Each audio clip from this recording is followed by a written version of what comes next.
This one sent chills down my spine. Is America's greatest rival invading us from the inside out?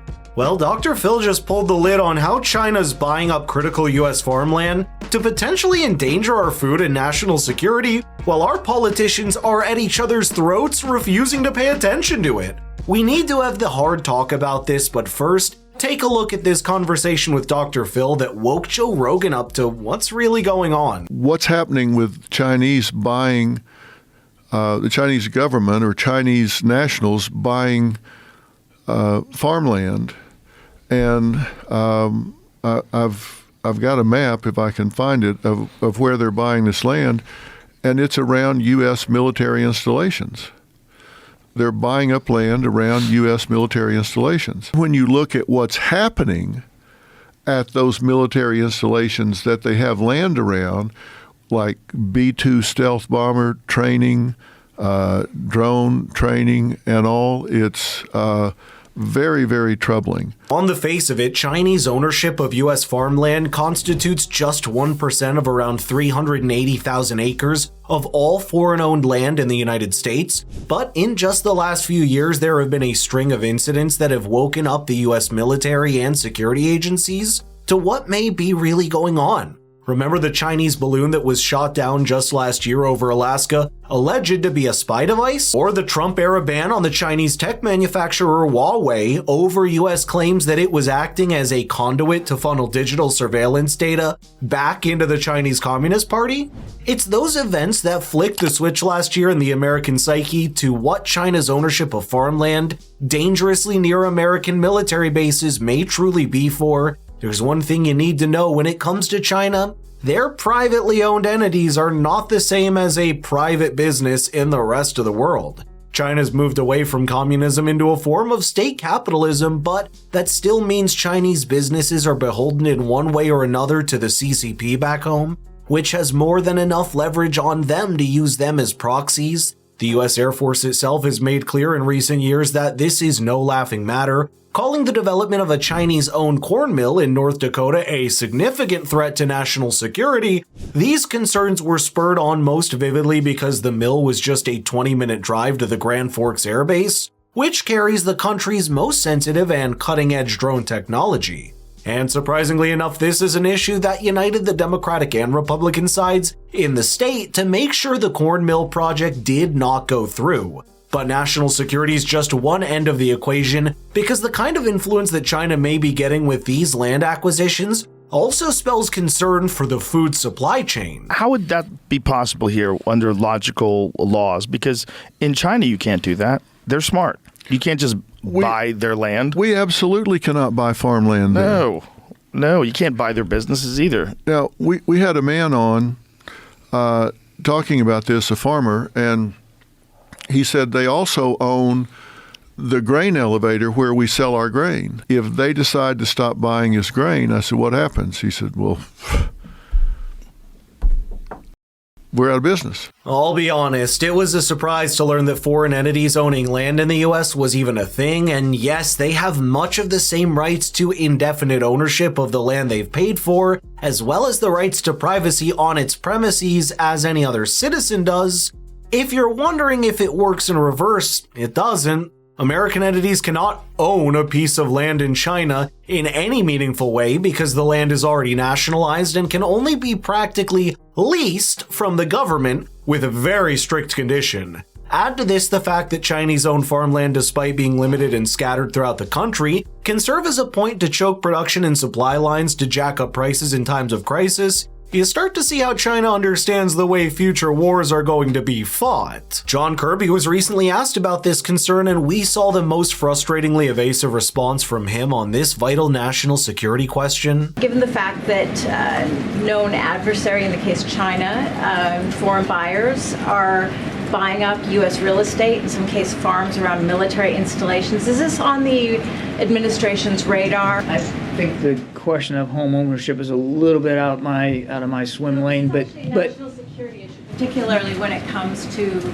around military installations. What I will tell you is that the president has been nothing but clear about our concerns about Chinese unfair trade practices and economic practices.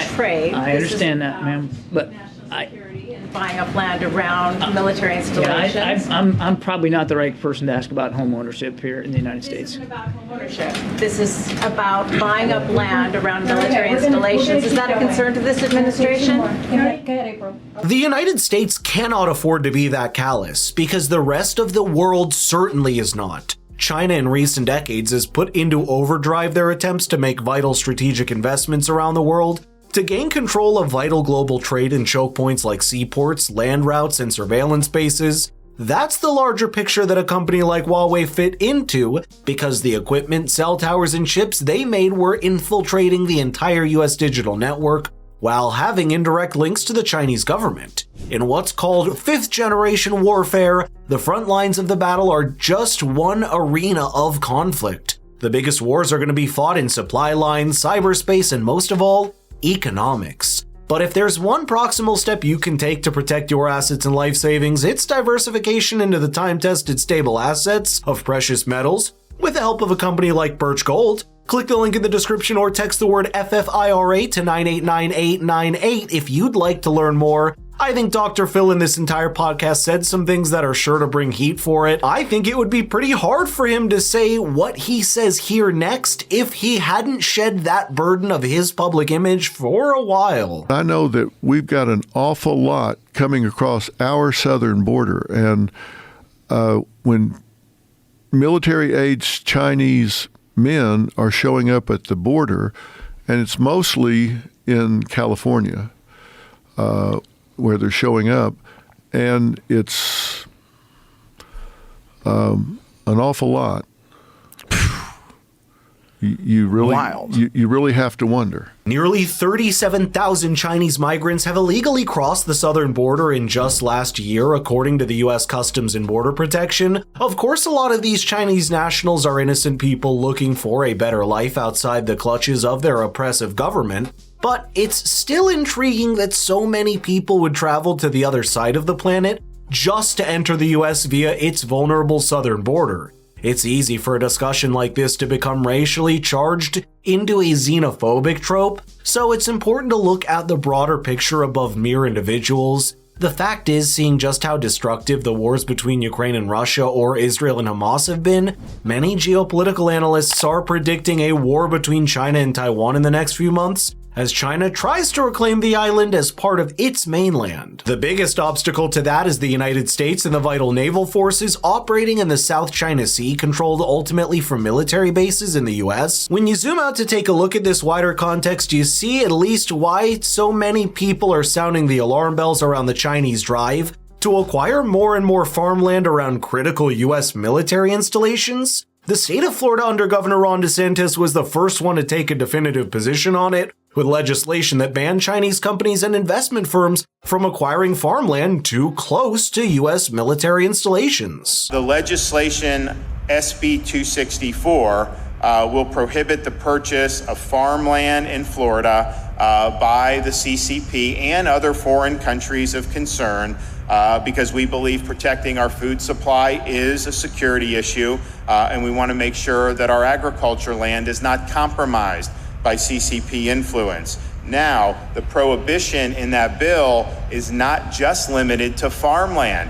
It also includes land within 10 miles of any military installation or any type of critical infrastructure in our state. Whether you agree with moves like this or not, the fact is that there has been a great erosion of trust between the United States and China in recent years, and anyone that understands geopolitics of the 21st century knows that militaries are now just a small part of a much larger nexus of war in the coming decades. The more closely knit that the economies and tech supply chains of US and China have become in recent years, the greater concerns have been raised about how quickly China can turn the tables and use that deeply infiltrated technology inside mainland US as a tool for sabotage. No one knows for sure whether Chinese-owned farmland forms a part of that, because there has yet to be a smoking gun. But one thing is for sure, that the United States cannot afford to take chances when it comes to national security.